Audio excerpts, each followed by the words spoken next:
ఒకే తల్లి కడుపున పుట్టిన కవల పిల్లల్లో ఒక పిల్లని స్వయాన తన తండ్రే తీసుకెళ్ళిపోవడాన్ని తట్టుకోలేక ఆమె దాదాపుగా ఒక నెల రోజుల పాటు న్యాయ పోరాటం చేసిన తర్వాత చివరికి ఆ కవల పిల్లలో ఒక పిల్ల మళ్ళీ తిరిగి తల్లి చేరుకుంది.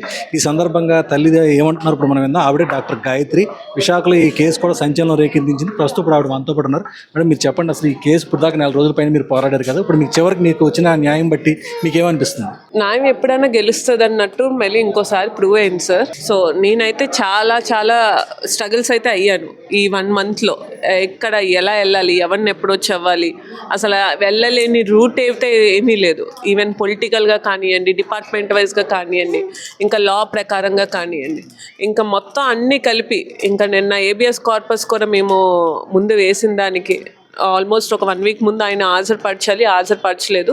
అది కాస్త డీజీపీ గారికి అడ్రస్ చేశాక ఇంకా కొంచెం స్ట్రిక్ట్ యాక్షన్స్ అయ్యాయి. సో అట్ లాస్ట్ వాళ్ళ పేరెంట్స్ని అరెస్ట్ చేస్తున్న టైంలో ఇంకా అప్పుడు వాళ్ళు బయటకు వచ్చి వాళ్ళే సరెండర్ అయ్యారు సార్.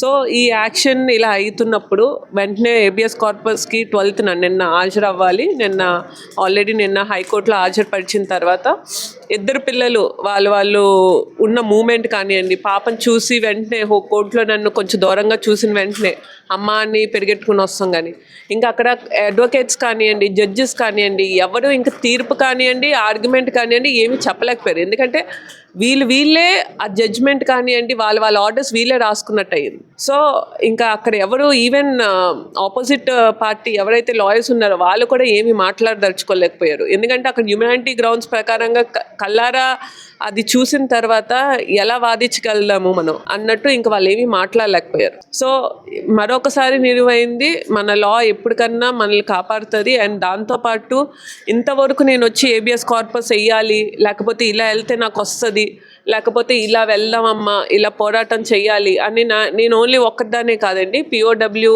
లక్ష్మి గారు కానివ్వండి, అక్కడ విజయవాడలో గంగాభవాని గారు అడ్వకేట్ కానివ్వండి, అడ్వకేట్ గిరిధర్ కానివ్వండి, వీళ్ళందరూ నాకు ఒక టీం కింద ఉండి వాళ్ళందరూ నన్ను హెల్ప్ చేస్తూ ఎలా ఏమి చెయ్యాలి అన్న దాని ప్రకారంగా నేను వాళ్ళతో పాటు మసులుకుంటాం వల్ల నేను నా బేబీని రీచ్ అయ్యాను.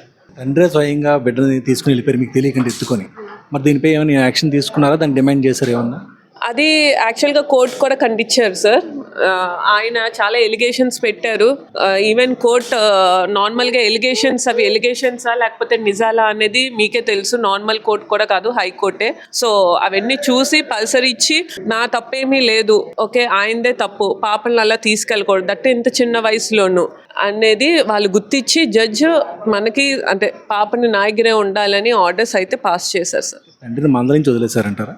అది మందలించి వదిలేశారని అనుకుంటున్నాం సార్. ఎందుకంటే ఆయన కూడా న్యాచురల్ గార్డియన్ అని అంటున్నారు. సరే, కాకపోతే అలా అబ్స్కాండ్ అయిపోయి ఇలా పాపను పట్టుకెళ్ళిపోతాం ఇలాంటి ఇంత చిన్న వయసులో, ఎందుకంటే వీళ్ళిద్దరూ ఉన్న బాండింగ్ అక్కడ వాళ్ళు చూసారు. అది చూసిన తర్వాత జడ్జే ఇంకా సీరియస్ అయ్యారు, ఎలాగ వాళ్ళిద్దరిని సెపరేట్ చేసి పట్టుకెళ్దాం అనుకుంటున్నారు అని. సో ఇద్దరు తల్లి దగ్గరే ఉండాలి, కావాలంటే విజిటింగ్స్ కింద మీరు వచ్చి చూసుకోవచ్చు, దానికైతే నో అబ్జెక్షన్ అన్నట్టు వాళ్ళకి ఆర్డర్స్ పాస్ చేసేసారు. ఇప్పుడు మీరు ఈ కవలలు ఇద్దరు తండ్రి లేని బిడ్డలు అయిపోతున్నారు కదా, మరి దానికి మీరు ఏం చేద్దాం అనుకుంటారు? మళ్ళీ మీ ఇద్దరు భవిష్యత్తులో కలుసుకోవాలనుకుంటున్నారు లేదా? అది నేను ఇంకా ఇప్పుడే డిసైడ్ అవ్వలేదు సార్, అది చూడాలి. సో మొత్తం మీద ఈ కవలలు ఇద్దరు కూడా తల్లి చేరుకున్నారు.